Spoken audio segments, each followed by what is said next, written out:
11th grade. Start कर रहे हैं आपकी एनसीईआरटी से एक्सरसाइज 1.1 फ्रॉम कोऑर्डिनेट ज्योमेट्री।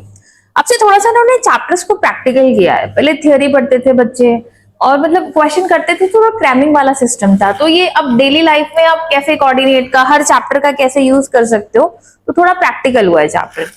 पहला क्वेश्चन है, रियान का रूम डिजाइन हो रहा है, ठीक है, और उसके कोऑर्डिनेट कुछ ऐसे हैं। ये बेड है, इसका यहाँ पर लिया गया ऑन वाई एक्सिस, ये वार्डरोब है, ऐसे ही यहाँ पे राइट वॉल दिखाया गया है, लेफ्ट वॉल दिखाया गया है। तो इसके यूज आपको पता चलेगा जब आप एक एक क्वेश्चन करोगे, तो आपकी जो है क्रिटिकल थिंकिंग भी थोड़ी सी इंक्रीज होगी। सी क्वेश्चन नंबर 1 है, if D1 R1 represent the door to Riyan's room. देखिए, this is point D1 and this is point R1। ये रियान के रूम को रिप्रेजेंट करते हैं, ठीक है। आपसे बोला गया how far is the door from the left wall. ये लेफ्ट वॉल है, ये राइट वॉल है। तो पूछ रहे हैं ये जो डोर है ये लेफ्ट वॉल से कितनी दूर है, डिस्टेंस पूछिए।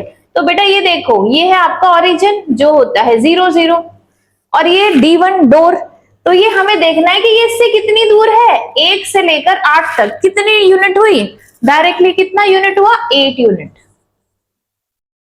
आपको कुछ नहीं करना, यहां से यहां तक मेजर करना है, 8 यूनिट। तो डोर की डिस्टेंस हुई 8 यूनिट्स। उसके बाद आपको देखना है कि how far is the door from the left wall of the room. आपसे पूछा गया है कि ये बताइए ये लेफ्ट वॉल से, तो वो तो क्लियर हो गया। And how far is the door from the x axis. अब एक्स एक्सिस से पूछ रहे हैं। अब एक चीज बताओ, जो पॉइंट लाई ही एक्स एक्सिस से कर रहा है, एक्स एक्सिस पे कर रहा है, वो एक्स एक्सिस से कितनी दूर होगा। अगर ये पॉइंट एक्स पे लाई कर रहा है तो एक्स से इसकी डिस्टेंस क्या होगी, 0। लाई ही ऑन एक्स एक्सिस है। तो सेकंड का आंसर क्या हो जाएगा, how far is the door from x axis. आपको लिखना है 0। देखो मैंने पहली वीडियो में आपको क्लियर भी किया था, ये 2 3 है। सपोज अगर मैं कह रही हूं इस पॉइंट की एक्स एक्सिस से डिस्टेंस बतानी है, तो y की वैल्यू आंसर मीन्स 3। अगर मैं कह रही हूँ y एक्सिस से डिस्टेंस बतानी है तो 2, x की वैल्यू आंसर। सेम इसके कोऑर्डिनेट क्या हो रहे हैं यहाँ पर, D1 के कोऑर्डिनेट हो रहे हैं 8, 0।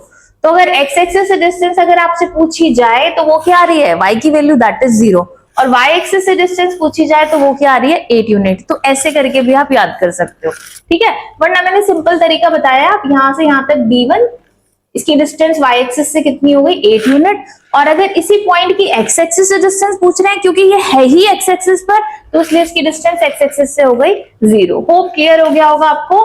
What are the coordinates of D1, अभी बता दिया। ये पॉइंट 8 पे आ रहा है यहाँ पे, तो D1 के कोऑर्डिनेट हो गए बेटा 8, 0, ठीक है। अगेन नेक्स्ट है, if R1 is the point, if R1 is the point 11.50, how wide is the door। वो पूछ रहे हैं कि अगर ये पॉइंट, अच्छा मैं बना के दिखाती हूँ आपको, दिस इज D1 8, 0, और ये R1 this is 11.5, it is given in the question, मैंने कुछ नहीं किया। तो अभी कह रहे हैं कि ये कितना वाइड है। अच्छा देख के बताओ, यहां से यहां तक की ऊंचाई की लेंथ कितनी है, तो कैसे निकालेंगे, 11.5 माइनस 8 माइनस कर दो, कितना आ रहा है 3.5। तो जो डोर है ये कितना वाइड है, 3.5 यूनिट।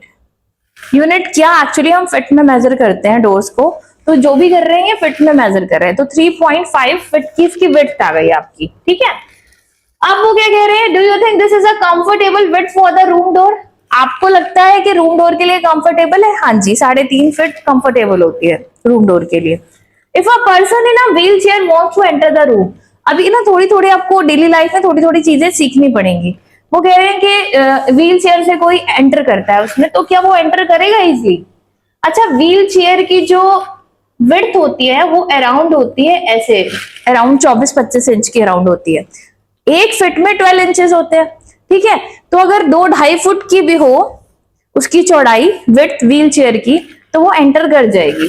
तो उन्होंने पूछा एंटर कर सकता है, हाँ जी। If a person in a wheelchair wants to enter the room, तो आप लिखेंगे यस ही कुड एंटर, कर सकता है, ठीक है, क्योंकि व्हील चेयर की विड्थ अराउंड 2 to 2.5 फीट होती है। उसके बाद है इफ B1, अच्छा B1 देखो, B1 0 इसकी दे रखी है, B1 के कोऑर्डिनेट आपको दे रखे हैं यहाँ पे 0 एंड 1.5, और B2 के कोऑर्डिनेट बेटा आपको दे रखे हैं 0 एंड 4, ये जो वॉशरूम का डोर है इसको रिप्रेजेंट करता है, इसके first starting point and end point. आपको बताना है is the bathroom door narrower और wider than the room door. वो कह रहे हैं कि ये जो रूम का डोर मैंने अभी अभी मेजर किया था 8 से लेकर 11.5 तक, जो कि आया था 3.5 फीट, आपको चेक करना है कि वॉशरूम के डोर से ज्यादा, मतलब इसकी चौड़ाई ज्यादा है या कम है। तो कैसे मेजर करोगे, देखो ये भी मेजर कर लो यहां से। मेरे को अगर ये मेजर करना है तो डायरेक्टली मैं 4 में से 1.5 को माइनस कर दूंगी। तो माइनस करके चेक करेंगे, पॉइंट में अगर माइनस करने में प्रॉब्लम होती है तो ऐसे करके माइनस करते हैं। तो दिस इज 2.5 यूनिट और यू कुड राइट फिट। अच्छा, ये डोर की थी, ये वॉशरूम की डोर की आ गई। तो बताइए नैरोअर कौन हुआ इसके अंदर से, बाथरूम का डोर नैरोअर हुआ as compared to door of Riyan's room. ठीक है, तो आपने क्या लिखना है, door of washroom is narrower than door of Riyan's room. ठीक है, ये इसका 4th क्वेश्चन था।